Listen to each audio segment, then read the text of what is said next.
जैन साहब, स्वागत है आपका। बताएं सर, कुछ इंटरेस्टिंग नई थीम है या फिर सेफ चलेंगे आज?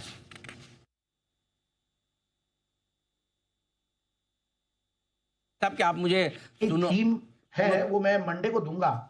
मंडे को मेरा एक नया स्टॉक आएगा, बट आज भी मैं पहली बार ही इस स्टॉक को रेकमेंड कर रहा हूं। बट हमने इस स्टॉक के बारे में बहुत डिस्कशन किया हुआ है और हमारे पैनल पे आई थिंक सभी ने ये स्टॉक को दिया है, और बहुत ही बेहतरीन कंपनी है अनिल जी। और महाराष्ट्र से कंपनी है बैंक ऑफ महाराष्ट्र।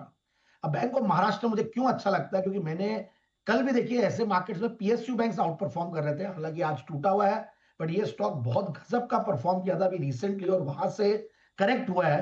और इसका ओएफएस आया था, ओएफएस में भी लोगों के अच्छे पैसे बने, और उसके बाद से एक अच्छा करेक्शन के बाद गजब का बाउंस दिया। और मुझे बैंक ऑफ महाराष्ट्र में बहुत सारी चीजें अच्छी लग रही है। और आपको रिसेंटली भी ध्यान होगा, जब भी मुझे स्टॉक्स में अगर पीएसयू बैंक में पूछा जाता था तो मैंने IDBI bank, bank of Maharashtra, इन सब का नाम बहुत बार लिया है। और मुझे बाद में रियलाइज हुआ कि मैंने इसको जेम्स में दिया नहीं, तो मुझे लगा कि मेरा जेम्स का मोहर इस पे जरूर से लगना चाहिए, क्योंकि ये समय बहुत अच्छा है। एक जरूर बात है कि अभी बोलते बोलते तेज हो रहा है, बट फिर भी मैं बोलूंगा कि इसको 60 से 62 रुपए का रेंज आता है। तो अब समय वैसा है कि देखिए ये फ्राइडे द 13th है, जिस तरीके से करेक्शन आ रहे हैं, और ये समय ऐसा नहीं कि रहेगा हमेशा।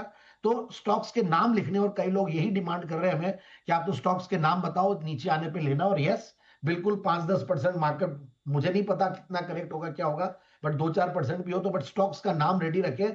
उनमें से ये एक स्टॉक है जो लेना है। One of the finest PSU banks, और महाराष्ट्र स्टेट को कैटर करने वाले द मोस्ट इंडस्ट्रियलाइज्ड स्टेट्स और रिचेस्ट स्टेट्स। तो मैंने देखा इनका Kasa ratio is very good. In fact Q3 FY26 तक हमने एनालिसिस की, और नेट एनपी अगर देखें तो वो भी डिक्रीजिंग है 0.15, which is also very good.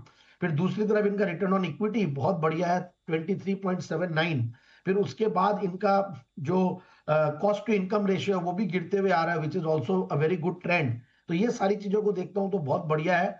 और अब मैं अगर आता हूं तो इनके फंडामेंटल्स भी बहुत बढ़िया। डिविडेंड डील तो देखिए पीएसयू बैंक देते ही है, 2.24% का डिविडेंड डील आ रहा है। रिटर्न ऑन इक्विटी मैंने बताया, सेल्स की ग्रोथ करीब 24-25% के लगभग है।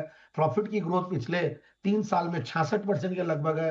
एक्सीलेंट क्वार्टरली रिजल्ट्स, इनफैक्ट जो पिछले क्वार्टर का रिजल्ट गया है, मतलब आप देखिए 1400 करोड़ से 1800 करोड़ का पैट है। तो ये सारी चीजें पीएसयू बैंक्स आउट परफॉर्म कर रहे हैं। बैंक निफ्टी आउट परफॉर्म जरूर कर रहा था, बट अभी थोड़ा सा मार्केट के साथ सबकी पिटाई होती है। बट ओवरऑल एफआईआईज डीआईज का भी पूरा भरोसा है इसके ऊपर। सो आई फील कि एक अच्छे लेवल पे ये स्टॉक है। और बीच में भी एक बार करेक्ट हुआ था, फिर मार्केट में बाउंस है, तो ये बहुत शार्प बाउंस लेता है। तो मुझे लगता है इट्स अ गुड स्टॉक। कुछ लोगों को अगर लेना भी है तो स्टैगर्ड वे में भी यहाँ से बाइंग शुरू कर सकते हैं 80 रुपए के टारगेट्स के लिए। पिछला हाईस्ट था 77 रुपया का, और इसका 20 weekly exponential moving averages 62 rupees. तो बहुत अच्छे लेवल्स पे रिस्क रिवॉर्ड रेशियोज भी अच्छे हैं लॉन्ग टर्म इन्वेस्टर्स के।